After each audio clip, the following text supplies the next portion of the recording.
天窗，對平嘅係作用啊，尤其係對咗特別高嘅人。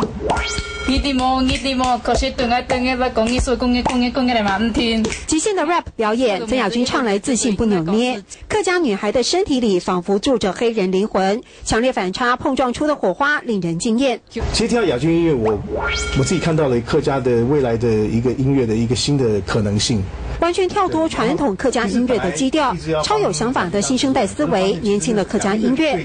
专辑制作一手包办，对音乐的坚持始终很有个性。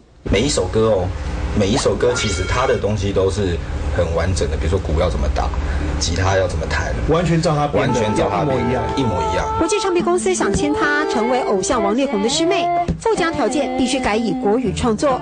站在现实与理想的天平上，曾雅君选择走自己的路。我觉得如果真的签进去的话，好像很难做自己想要做的东西。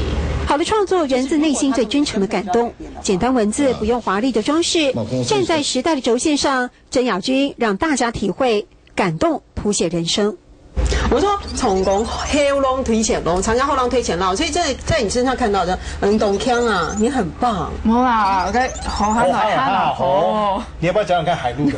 好还要更好。就是海陆腔的好还要更好。好喊来喊好。好喊好喊下好，对不对？好喊来喊下好。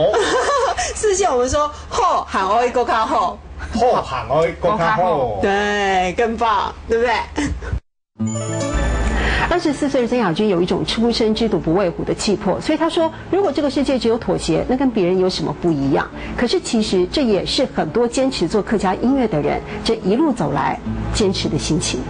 唔同听好，喊爱更加好；唔同听好，喊爱更加好。